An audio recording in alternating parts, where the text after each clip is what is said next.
Okay, so first I want to apologize for the quality of this video. It's done from a phone. I'm going to start with about a year and a half ago. I went to my doctor because I was experiencing a lot of joint pain all over.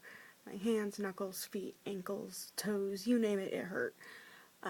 I was misdiagnosed with drug-induced lupus. I was on an acne medication that I was then advised to quit taking. So as soon as those tests came back, I quit taking the medication. I was told the pain would go away within a couple weeks. 6 months later, I was still in pain. So I kept going to the rheumatologist. They kept doing blood work, trying to figure out what was going on. Finally, about, I want to say 3 months ago, I went and saw another rheumatologist, and he ran an actual test for lupus, and it came back negative. However, he said that I do have a connective tissue disorder. I also have an autoimmune immunity disease, which causes it. Basically, my healthy cells are attacking other healthy cells, which causes inflammation in my blood, which causes joint pain. So this entire time, I've been having severe upper back pain, and I attributed it to the medical condition. So I never really thought about it. 3 years ago, I was down to 125 pounds. After 2 children and being only 5 foot, that was really, really, really tiny for me. Like, it was a good weight. Over the last 3 years, I've gone from 125 up to somewhere between 180 and 185. Because I can't move the way I used to. So anyway, all of a sudden, I had an idea. I'm like, I wonder if any of this has anything to do with having such large breasts. I am an E cup. The largest I'd been up until now is like just nicely filling a triple D, but it never caused me pain before. At least I never noticed it. So I went to my OB about, I want to say 2 or 3 months ago, and I asked her about it. I said, I'm just really curious, can any of my shoulder pain be caused by my breast? And she said that she can't tell me for sure because of my other medical stuff, and to discuss it with my rheumatologist, but that she was giving me a referral to a plastic surgeon because she said it did make sense. But she just wanted to make sure that it wasn't part of the connective tissue disorder. So a week later, I'd already had the appointment. I went and saw my rheumatologist, and I brought it up to him, and he agreed with her that it was more than likely due to my breast. The pain in my back, anyway. So I followed up. I called the plastic surgeon the next day. I waited till I saw my rheumatologist, saw the plastic surgeon about 2 weeks later.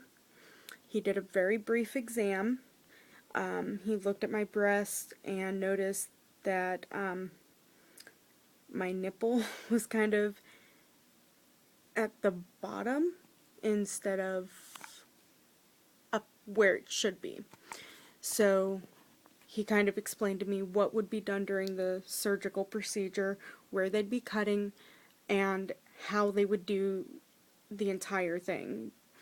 How they would keep the nipple connected and then move it to where it should be and then kind of seal everything up. He asked me about my family history, cancer, and cancer is ridiculously heavy in my family. My paternal grandmother died of breast cancer way before my dad even met my mom. My mom had skin cancer on her nose and was lucky enough to have it removed. My grandmother died a little over a year and a half ago from lung cancer.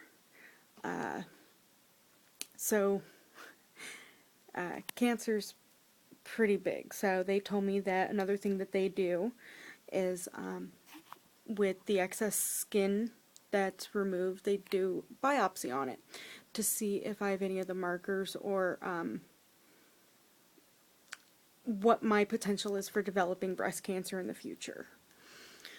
The nurse went ahead, she took photos, and they submitted everything to my insurance company. The insurance company responded within a week. It was really fast. I want to say maybe 2 weeks. And by the time the insurance company responded, I got a letter and they said that I was approved for the reduction. So I contacted the plastic surgeon and I asked him when we'd be able to schedule, and he said he needed to talk to my rheumatologist to make sure that I was physically able to undergo the procedure and be okay with the anesthetic and everything. So that was what actually took the longest.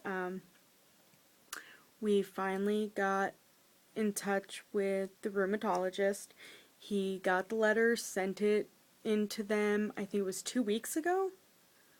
It really wasn't that long ago. And next thing I know, I called the surgeon, and the receptionist looked in her log and she's like, well, when would you like to get in? I'm like, as soon as possible, obviously. So she went ahead and scheduled it, and I am scheduled for surgery tomorrow. They called me, well, technically today. It is now 2:14 in the morning on May 3rd, Tuesday. They called me at 8 a.m. on May 2nd, Monday, and gave me the time and told me to be in at 6 a.m.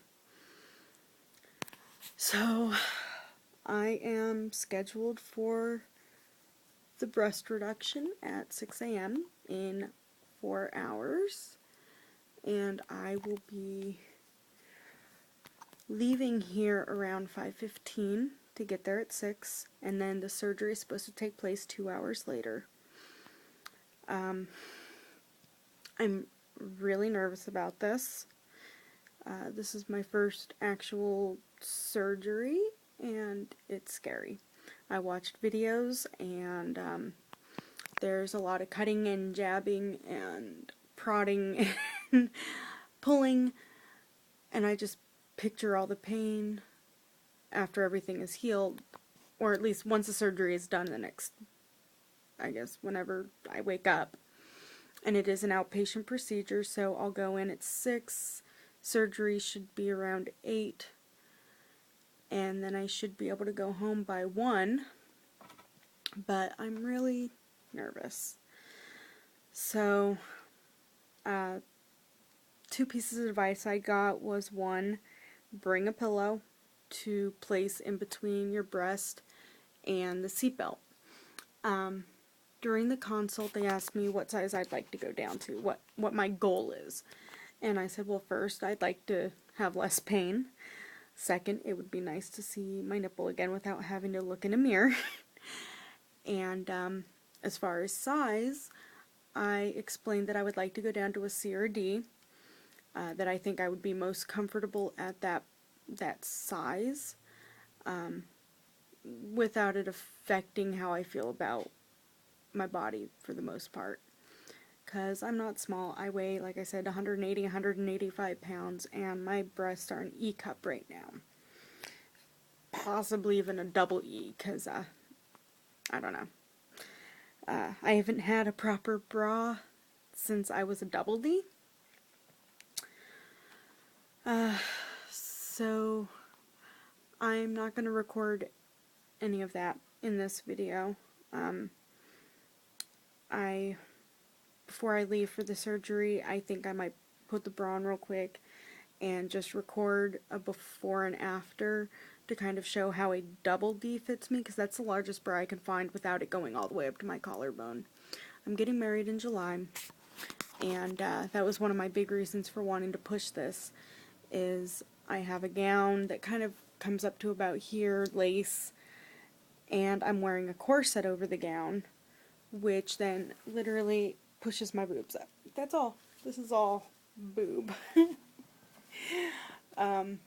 I haven't worn bras for about uh, 7 or 8 months because they hurt. I end up with red marks. I did another video right before this one, um, and I had the bra on for literally 15 minutes, and I had a red mark going from here all the way under and around my back, just from the bra strap after 15 minutes. So imagine trying to wear a bra all day. It's not happening. I used to sleep in bras. Like, bras never bothered me, so for it to bother me after 15 minutes is a big deal for me. So maybe before I leave, like I said, it's now 2:18, I think. Before I leave to do the surgery, I might throw the bra on really quick and just kind of give you guys an idea of, like, to show you kind of the spillage that I get from wearing bras that are at least 1 to 2 sizes too small. At least 2 sizes too small. The other thing is, I wanted to tell you, first of all, that I've watched other women's videos, and they've really kind of helped me through this. I've been really, really nervous, and seeing other people's before and afters and how they dealt with it and how they responded helps me right now. So I decided to do this in the hopes that maybe somebody else going through any of this will be a little more alleviated, that I guess it's normal to be nervous beforehand. At least I am. So if you are, at least there's one other person that is. Second is, if you're dealing with any kind of physical illness, rheumatoid arthritis, fibromyalgia, actual lupus, any of those things that affect your joints or your bones, and you start feeling upper back pain, don't just automatically assume that it's from your illness. At least talk to your doctor about it if you're large-breasted or considering this. Talk to your doctor, bring it up, because it may not be completely from your physical illness. It may have something to do with your breast size, and it can't hurt to get it checked out. So, like I said, I'm gonna possibly do one more video showing you the before footage of my breast in a double D cup size bra. I think it's like a 40 or 42 double D, and to show how much spillage there is, the way it fits. I end up with a crease that literally comes like this from my breast. And then I don't know how I'm going to feel after the surgery, so I don't know if I'm going to record anything right away, right after, to show you guys kind of how I'm feeling or what it's like coming out of the anesthetic or any of that. And then whether I do that or not, I will try to do one over this weekend. So that'll be a few days after the surgery, and hopefully my results will be good. I'm very nervous. I've always loved having large breasts, and so it's kind of a kick in the knee for me to all of a sudden need to be reduced. I know this is going to sound awful, but I do associate a lot of my sexuality with being a woman, with having breasts, and to even have them reduced, I guess it's almost like the equivalent of a man, having a penis reduction, or, chopping off a ball. You associate with your gender, and so this is a little tough for me, but I'm hoping that the end result, being pain-free and looking in the mirror, part of it is that my breasts are so large, it kind of distracts from how large my stomach is.